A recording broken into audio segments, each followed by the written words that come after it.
Okay, we're recording. So now we're recording day 2. So for anybody watching on the replay, welcome. Let me just pull up our slides. Let's see here. Oh, there. What's Pat saying? You're here today. Remember when you had a dream years and years ago to create a place where people who sew had a catalog from which to buy sewing items? No internet then. Let's start at a kitchen table. A friend said it would never work. Years later, Nancy's notions came into being, and she started at her kitchen table. Yeah, you get these ideas, you got to run with them. There is a book by Elizabeth Gilbert who wrote Eat, Pray, Love that was really popular, like, I don't know what year, maybe 10, 15 years ago. Maybe 10 years ago, I'm not sure. And so she wrote a book called Big Magic.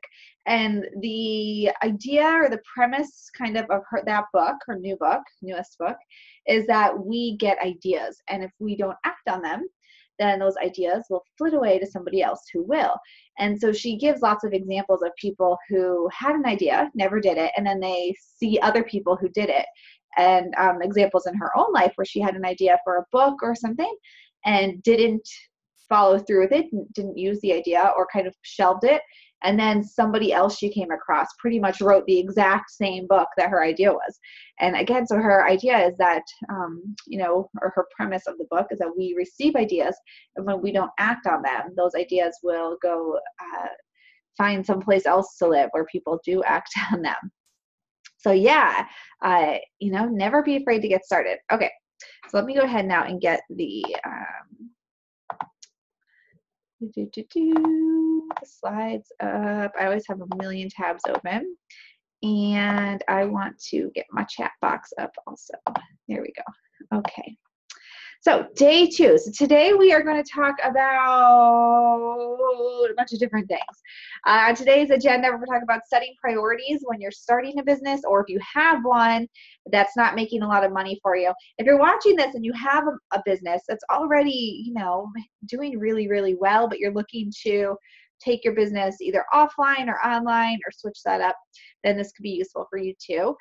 Things that are important and the things that are not. So a lot of people, when they're starting a business, get really hung up on the stuff that's actually not important at all. But you think that it's important, and it looks like you're being productive, but you're really not being so productive. Taking consistent action, and which is part of being successful in any business, and then money-making activities. We're going to talk about what those are. So that's what's on the agenda for today. So I think today's going to be a little bit shorter than yesterday. Yesterday's went on for a little over an hour. So I'm going to keep it under that today. All right, let's talk about setting priorities first. And if you guys have questions or comments, put them in the chat as we go along, and I will answer or chime in, give you feedback. So when you're setting priorities for your business, whether it's a brand new one or one that's been around, it's important to think about the 3 most important things that you want to accomplish in a day. So the reason for that is because you probably have 100 million things you need to do. I myself, my planner has like a blank spot down the left side with lines, and it is filled, it's overflowing into the margins of things that are on my to-do list.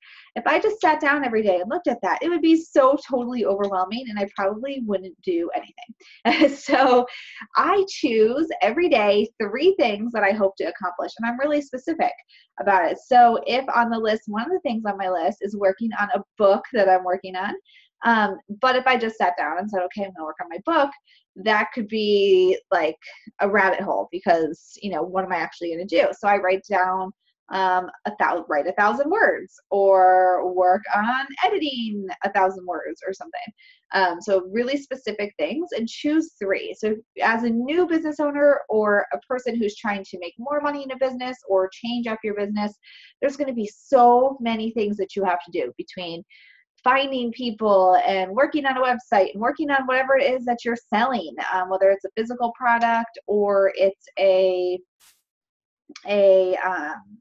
service, or an online digital product.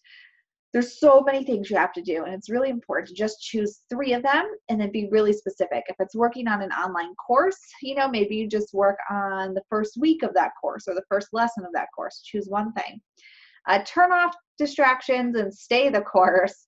It can be really, really, really easy to get stuck on the internet kind of Googling things where you're like, oh, I'm just gonna search the significance of, I'm thinking of tarot cards. I know we've got some tarot card readers here. I'm just going to look up the different associations to the Hermit. And the next thing you know, you've been looking up those associations for 45 minutes. You've checked Facebook and nothing's been done. So turn off all of your distractions. If you use Google Chrome on your computer, there are extensions you can download for free that will block different websites for a specific period of time. And I use those when it's crunch time. If I have a course that's not completed and, the unit's supposed to be out in the morning or a lesson, then I definitely turn those on. And there's no way out of it. I guess I could open a different browser like Explorer or something, but I use Chrome, so you can't just shut it off. You turn it off for an hour, it's off for an hour. And then think about these things that you want to accomplish. Why do they need to happen? So what is the end goal there? I'm going to talk about this more when I talk about money-making activities, but if you feel like that you need to spend time researching, how to build a website, well, why does that need to happen? It needs to happen because you need to build a website. But what would be maybe a better activity? Maybe you research how to build a website using a specific builder, like, a specific website tool. So you're not just weeding through hundreds of videos, you narrow it down to one type of video you're looking for. So why do these things need to happen? And what can you do to be really specific with your time? Because as a person who wants to start a business, you probably want to make money soon. And if you are waffling around doing things that don't matter, then you're not going to make money. That brings us to identifying the important versus not important things. So the things that are important are finding and building your audience. People will come to me and say that they want to start a business, or they have a business, or they've been working on a business idea. And I say that even before you spend time working on your business or creating a product or anything at all, you need to be already working on finding your people, because that takes time, especially if you don't want to put money into something like advertising. It will take time to find your people.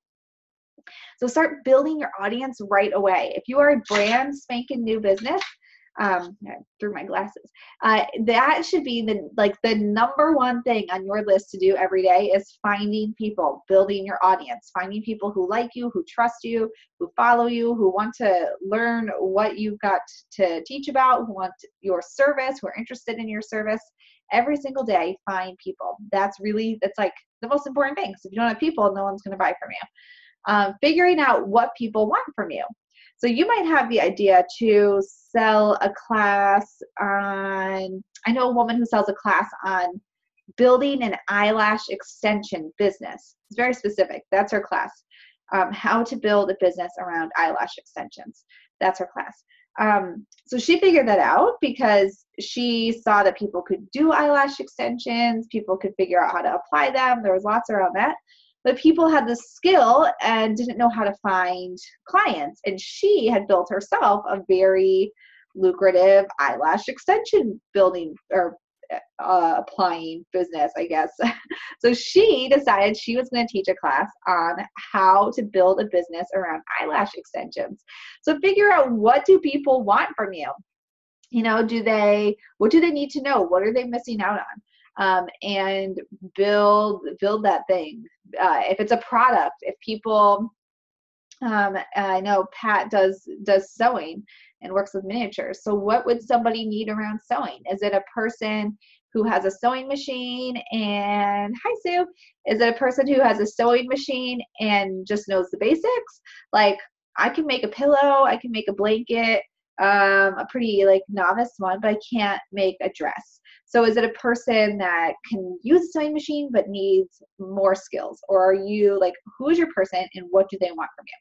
So most important things, who are your people? What do they want from you? The third most important thing you should be working on is giving something free to give to people who want to follow you.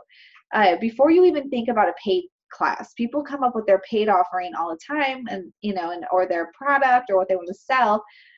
But people don't just buy stuff. They've got to get to know you first. So what can you give away for free to thank people for following you? You should be thinking about that even before, I mean, have like your end goal in mind. Like, okay, for Pat, my end goal, if it's your end goal is selling a tutorial or like classes on like going from a novice to like a advanced novice sewing class, what could you give them for free? Maybe it's a series on buttonholes because, you know, I can sew a square, but, you know, maybe a buttonhole would be fun. I don't know. So what is a thing that you could give for free that would then lead into your big idea? But don't worry about creating the big idea. Worry about creating the free thing. Because if you find that you create the big idea and then nobody buys it, it wasn't the right thing, you need to backpedal and do something free again. So start with the free thing and then move forward. And tell people who you are and what you do. You got to tell people that every single day, either online, in person, other business owners that are in similar fields as yours. Tell people. Things that are not important are spending hours and hours of time on your logo and colors and fonts. So not important. The only thing that's important is that you choose something and you go with it and keep it consistent. If you like one day you use colors that are like blue and green, and then the next day they're like orange with like a different font, and then the next day they're like pink with a different font, that's confusing for people, and they don't see, like, you don't feel established. People don't know what you're all about. Like, they don't get a sense of what kind of vibe you have.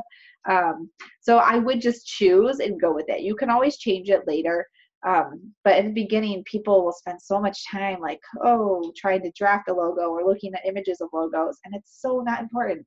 The Sisters Enchanted logo, I just kind of made up in 2 seconds, and I went with it. And then the one that I had for my previous business, Shoreline Academic Coaching, I went on Fiverr, the website Fiverr, Fiverr, and I just did like a $10 logo commission from somebody. They gave me 3 options and I picked one, and that was that. My husband, he doesn't even, well, what he did work, he doesn't have a business logo at all. We just ordered predetermined kind of business cards and slapped his name on them, and that was it. And all 3 of those businesses made money. So you can certainly not worry too much about those kinds of things. Other not important things, building a robust website before you get any sales. It is important to have a website because you need to be able to make pages for people to sign up for things. You can point people there to sign up for your free thing. But you can do all of this without having a fully developed website. So if you can get it going and get just your one sign up for my free thing page on there, then you're going to be good to go. Another not important thing is trying to create the most perfect of everything. Done is better than perfect. Act more, think less, work smarter, not harder. All of those little colloquialisms for you. Do all of those things. It doesn't need to be perfect. Get it out there. You can always edit it, perfect it later on. But if you're hemming and hawing because it's not perfect, you're not going to make any money. And the business of being in business is about making money. Taking consistent action. You have got to talk to your people every single day, especially if you have a small following. If you have under like 1,000 people following you on whatever your main channel of people following you is, so whether that's on Facebook, your email list, which you do need to have an email list. So Facebook, email list, Instagram, whatever your place is, whether you have an in-person business or an online business, you should have followers somewhere. If you have fewer than 1,000, you really, really need to engage a lot every day because people don't know to talk to you yet. And there's not enough buzz and chatter from other people to get that conversation going. So you really need to do it. You can use social media posting tools if you have a Facebook page or Instagram now, where you can set a time and the posts will automatically be posted for you. And I would definitely take advantage of that. It really is helpful. With as many groups and classes that I run, I would drown without being able to schedule posts for Facebook. So talk to your people every single stinking day, every day, every day, especially in the beginning, multiple times a day. Consistently give free information that's helpful. whether that's something like this or it's a printable thing. If you are an in-person service or physical product, like maybe you make candles, you can still give people helpful information. So with different holidays and festivals where people use a lot of candles, you can give them information on the meaning of like how to use the candles in those celebrations so that they are then prompted to purchase candles. If you are a service like a photographer or something, you could give information on the beauty of, you know, the season and encourage people to book photos that would be seasonally appropriate or something. There's always information that you can give for free. So give away free information that is helpful, no matter the business that you are in or your area of expertise. Talk to people, give them free information. Share your story and your vision. Tell people who you are, why you do what you do, where you came from, your background. You know, share that with people because they want to get to know you, and then have something to sell or offer that's quick and easy that you can pull out of your back pocket and say, hey, you like that? Give me some money and sign up for this thing. So Tiana says that I crochet things and sell them, and add a block as to what I could give for free. So it would be like it's kind of similar to the candles example, Tiana, what you could use the crocheted items for. So if it's like, if you crochet, I don't know, like my sister crochets stuffed animals, my sister Megan, not Anna. And so you could talk about like different animal, like for her example with the stuffed animals, different animals for different birth months or something. So for babies born in July, like what kind of animal? If you crochet like blankets, it could be the same kind of thing, like different colors, like creating or choosing the right colors for a gift, like maybe a blanket for a mom with colors that are associated with birthstones or something. You know, it would kind of depend on the things that you crochet, but you could definitely, you know, give make all kinds of things and great ideas. Yeah, you could, I would just like think about the things you make and how people would use them or how they would choose to use them, or like 10 unique gifts that nobody else is going to show up with. And it could be like a personalized, like a, you know, I don't know, like a crocheted hat and gloves or hat and scarf set that matches something. I like their sports colors maybe, but like you could do that. Unique gifts and unique handmade gifts that nobody else will have. Things like that. And then if you do physical products too, as far as talking to people every day and getting out in front of people, I would try to reach out to people who do who sell physical goods and have an audience already. And maybe you could make something to sell along with something that they sell. Like if somebody sells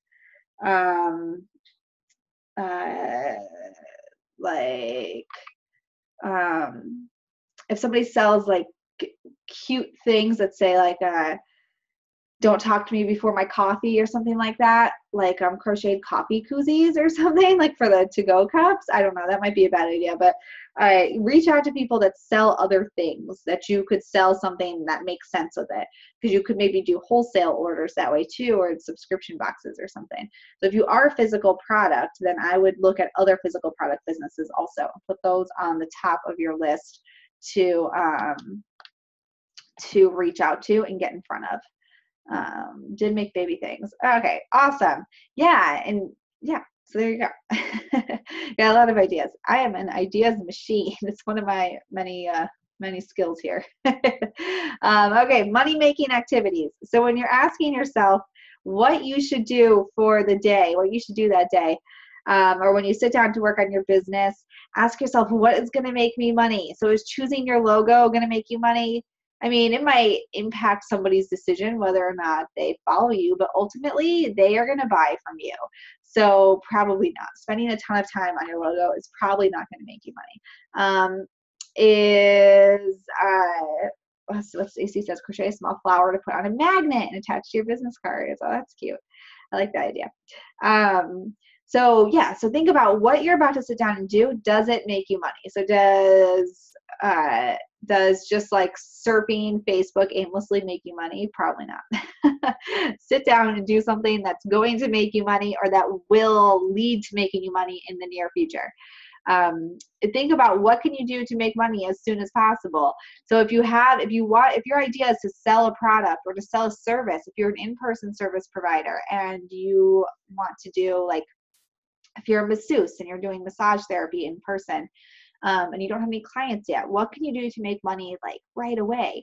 Maybe you can offer up like a trial session if you have kids and they're in sports or dance or karate or something. Maybe you can offer up like trial massages for 10 minutes for the parents in the waiting room, and then you can leave your business cards there.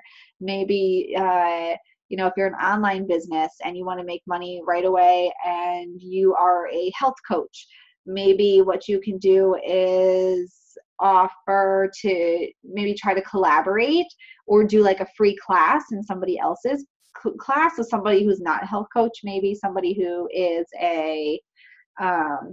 who teaches about crystals or something. And then maybe you offer to teach their audience like a free half an hour class, or offer to send them a free half an hour class, with knowing that you can point them in your direction with a coupon to sign up for your service at a discount at the end. So what can you do today that's going to make you money? And it might seem counterintuitive, because the thing that you're going to do that's going to make you money isn't going to make you money, like giving away free 10-minute massages, a free class.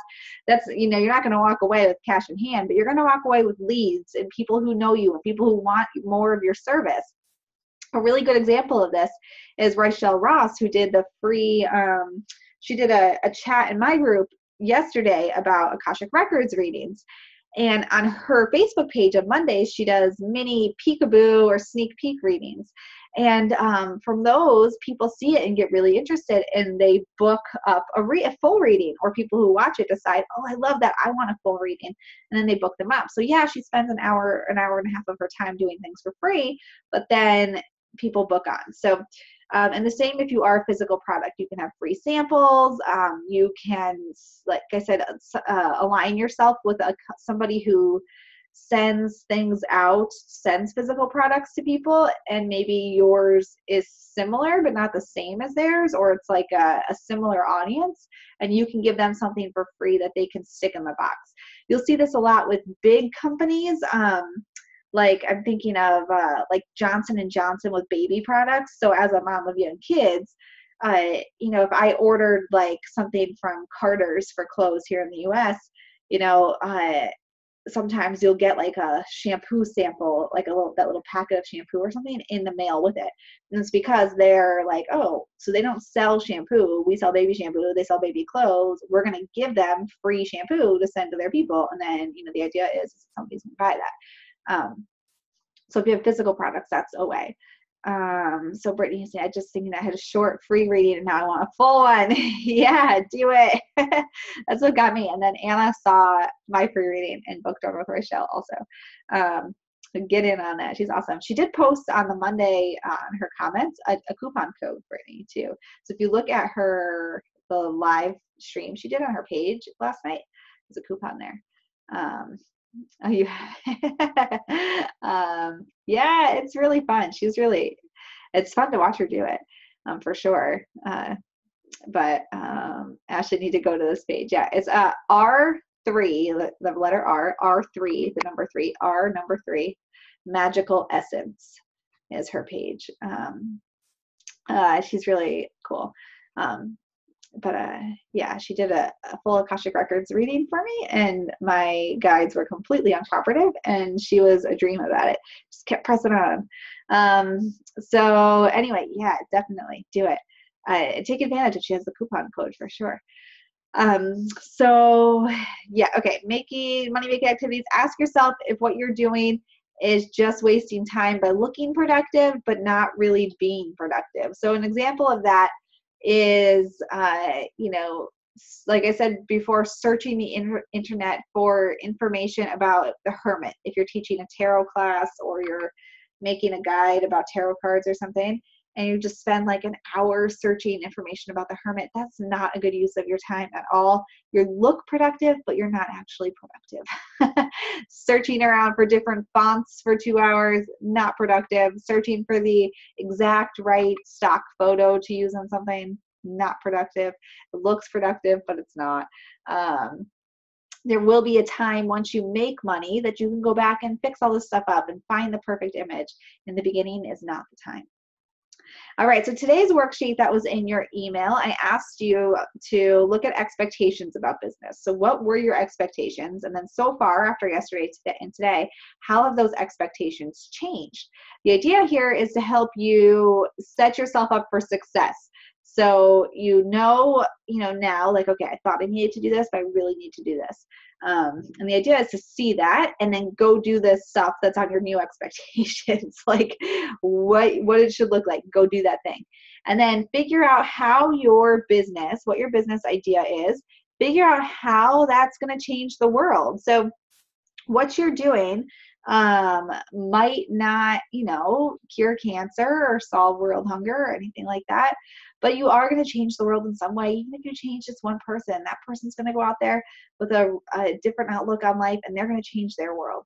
So think about that. How is your business impacting the greater good?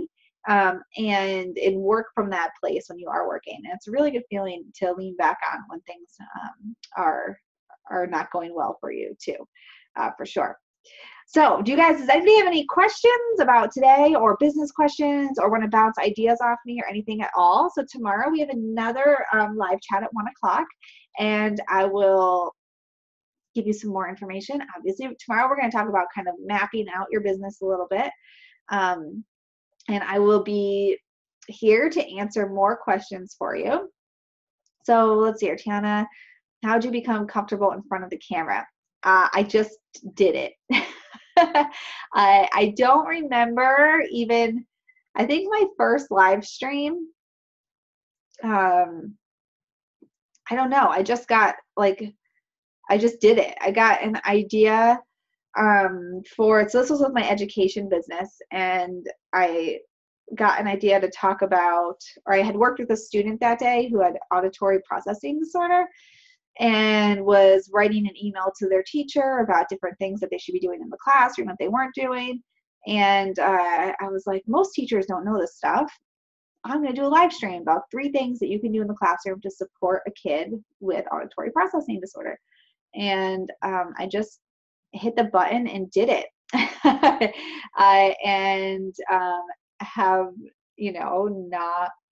Have not looked back. But I would say don't think about it too much. You talk yourself out of it for sure.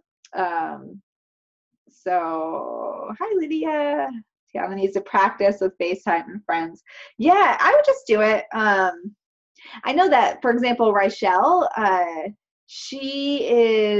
have a business class, and she is in the business class, and she did 2 practice sessions with her free mini readings because she'd not done them before.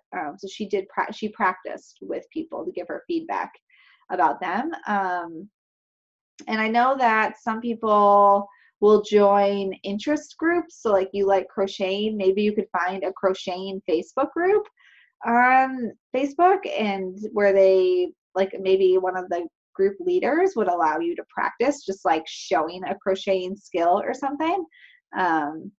Yeah. Christine has done a lot of on-camera and mic stuff and gets easier. Yeah. Yep.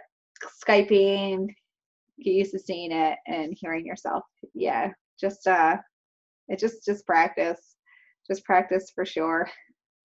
There's a definite difference even from, I think, so like a year and a half ago to now for my videos. I used to get really I'd have sticky notes taped up by the camera so I would remember what I was going to talk about, and always have notes because I was afraid that I would forget what I was there for. And now I just am like, oh, it's going to be fine, and I can just do it. So there is a growing period there.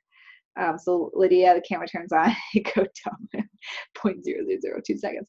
Yeah, I would try to sticky notes. If you use your cell phone, oh gosh, throwing crystals around. So I'm not on a cell phone right now. I'm on my laptop. But what you can do is you can take a sticky note. This is our tarot sticker, but if it were a sticky note, you can just stick it right underneath your camera. So you're looking at your camera still, but you're reading from the sticky note. And yeah, you can do that to help you have something to talk about.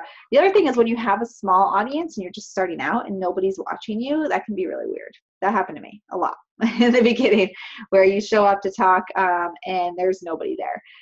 And so in that case, I would just have a list of things to talk about. Or if like 4 people are watching and nobody asks questions, that still happens sometimes to me. It's just not a good time of day or something.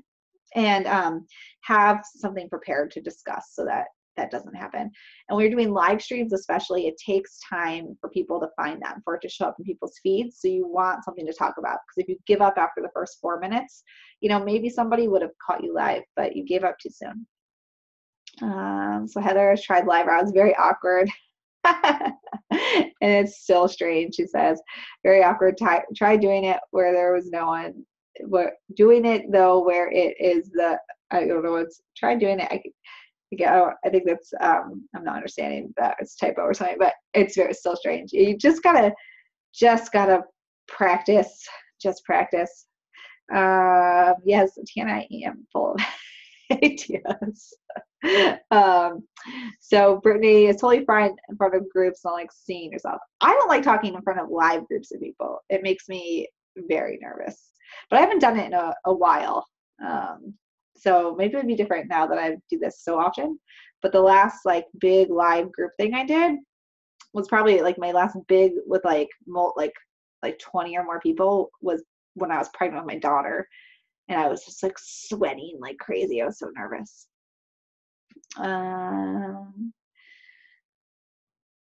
Oh, you showed what it was you were talking about, not your face.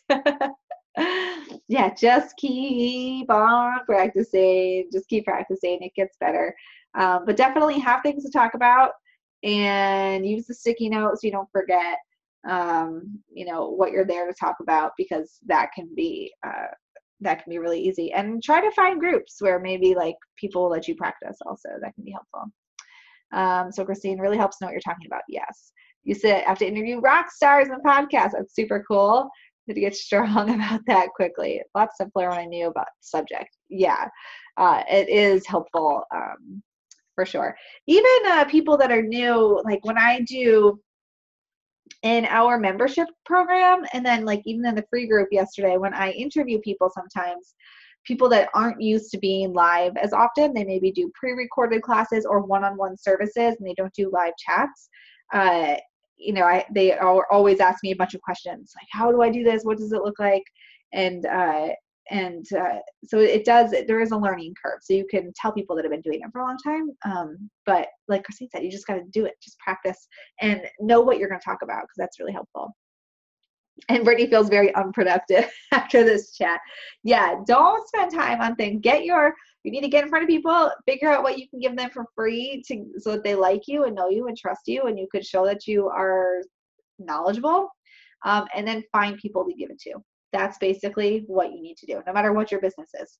That if you have I'm facing the facts and I'm wasting time. Yeah, if you have an in-person business, like with my in-person education business, what I would do is free talks at schools and libraries for parents and sometimes teachers. And, it took time, but typically if I had like 10 people show up, I would book like one or two like one-on-one consultations to see if they would be my students. So that was a lot better use of my time than sitting home and writing Facebook posts, for example, because, that audience that I was looking for was really specific. And a lot of kids, in my experience anyway, who have a learning difference, especially when they're like middle school age, don't always want other people to know. So if I was some parents, I live in a pretty wealthy area, and some parents get really weird and like don't want people to know about their kids needing help or something. Facebook wasn't a great spot for me to just post things. So it was better use of my time to get out there and do something for free for a crowd, and then get people in for a one-on-one service than like for me, like dawdling around on the internet. And my website for that business was just like a drag and drop, like fill in the blanks website. And then when I started online, I did build a website. But even then I just like put stuff together and like went out with trying to find people. So Ashley, how do you feel about cold calling, and what would your approach be to that? So I think, so you're in yoga. I'm assuming, are you talking about something different than your yoga business, Ashley, or do you want me to speak to your yoga business? What I did with my in-person business, I would call, okay, totally different. With my in-person business, I would call other businesses and try to set up meetings with people to network and get my name out there. So I never called just parents or things like that. I would call other businesses. So for me, that looked like therapists, pediatricians, occupational therapists, like pretty much anybody that would work with a kid that might have a learning difference. I would do that. I would call. So other yoga studios across the nation. Yeah, I would call like anybody who has those people and try to get yourself out there. So for the company that you're working with now, I think cold calling people now isn't going to be a good strategy, because people have cell phones. We don't answer our cell phones. We don't answer our voicemails. Our voicemails now, like if you have an iPhone, at least, you can see what the voicemail says. You don't even have to listen to it. Just delete it. I think cold calling, just for a client, like cold calling clients would be a waste of time. I think a better use of a business is, so we look at time, we look at money as two separate things, but they're not. And this was something that it's hard. I want to make sure my computer's not dying, but I don't know where my bar went to make sure it's not dying. Facebook ads. Yes. So Facebook ads, so this is where I'm going with the time and the money thing. We look at time and money as two different things, and they're not. So you could, if your company is spending like 10 hours a week and paying a person, $15, $20 an hour to cold call people with like very little result, you could use that same budget on a Facebook ad and narrow it down to like people who live in X county within 20 miles who make $100,000 a year at least and have bought a home recently, or that are married or something. So you can really target down your Facebook ads. That is going to be a better use of money than cold calling, in my opinion. And that's just in my opinion. But I don't think that cold calling people for business is going to work. If you are a person looking to bring your in-person business to other businesses, call them. Call them because it's easy to delete emails. Call their business number, follow up with an email, call their business number again, follow up with another email. And if you still don't hear back from them, maybe let it go. But I would make the phone call, send an email, make the phone call, send an email, and then maybe step away from that one for now. But cold calling is certainly not a good use of time. And when we're starting out a business, a lot of us, and it was a struggle for me too, I'd be like, oh, but I don't want to spend money, so I'm going to do it this way. I'm going to do it by hand. I'm going to do this manually. And really, in some areas, if you can afford to spend the extra money, it's just worth it. An example for me, my household is food. So I do not like to cook. I loathe cooking. I loathe cooking. I would just eat raw fruits and vegetables for dinner and survive if I didn't have a husband and children. And so for me though, it is not a good use of my time to try to make a meal, because I don't like doing it. Until recently, we didn't have a dishwasher, so then it would take me forever to clean the dishes. And so I have spent, even when I didn't have a lot of money, I would spend money on prepared meals from a local caterer. So not having them cater us dinner every day, but I'd order a tray of something and put it in the fridge for the week, or two things and freeze one or whatever. But for me, spending that little bit of extra money was worth it because I'm a busy person, especially when I was running my other business, trying to start a business with kids. So yes, it cost me maybe $40 more than if I did it myself, but I was able to at least make the $40 back, if not make $50, $60, $70, $80 in place of that $40 I spent, saving time where I would have been chopping vegetables, cooking things I didn't want to cook, clean up after. And so it's similar with the Facebook ads thing. We look at time and money as two separate things. Like, well, I'm going to take the time and save the money. And it comes down to a point where you could be making the money and not wasting the money or wasting the time trying to save the money. And that can be really hard at first, because you're like, you might feel a sting for a couple of weeks or a month or so, but if you can replace that little bit of money that you're spending with income, because you're using that time more wisely, then it's worth it. And now, almost 2 years in business with the Sisters Enchanted, I do that in all kinds of areas. I spend money on things I never would have. I would have been like, why would I spend money on that? And yes, goes back to what you're willing to give up. And 2 years in, I spend money now on things that 2 years ago, Sarah would have been like, that's utterly ridiculous to spend money on that. But 2 years in, Sarah, I'm saving time left and right. And that's time that I can spend working and being with my kids. And then I'm able to make that money back and, and enjoy being with my kids, because I'm not having to do all these other things. So, don't look at your time and money as separate things. They are one thing. And your time and your money, they are both currency. They're both energy, and you can, spend them wisely. So yeah, that was a tangent. But Ashley, for the company you work with, I would not spend money on cold calling. For sure. I guess I don't know, maybe if it's one of those, sometimes people come to my door trying to do home remodeling stuff. They knock on the door and they're like, hey, I saw that you have a shingle out of place. We want to do your roof. And I'm always like, just go away.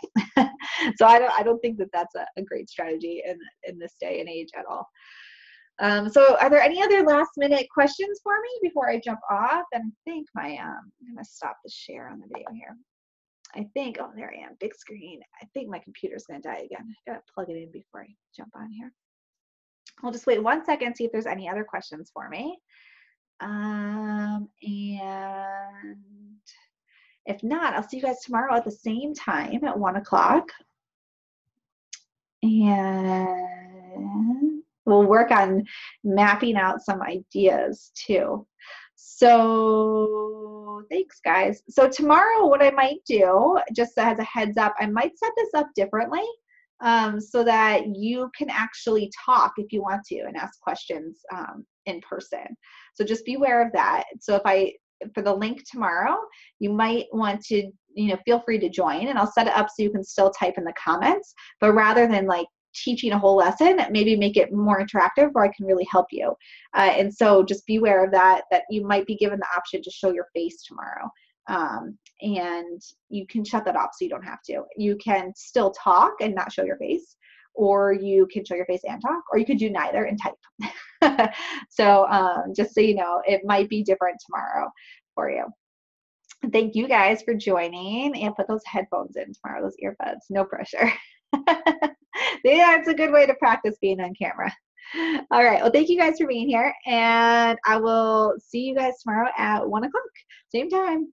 I hope you have a great rest of your Tuesday. Bye.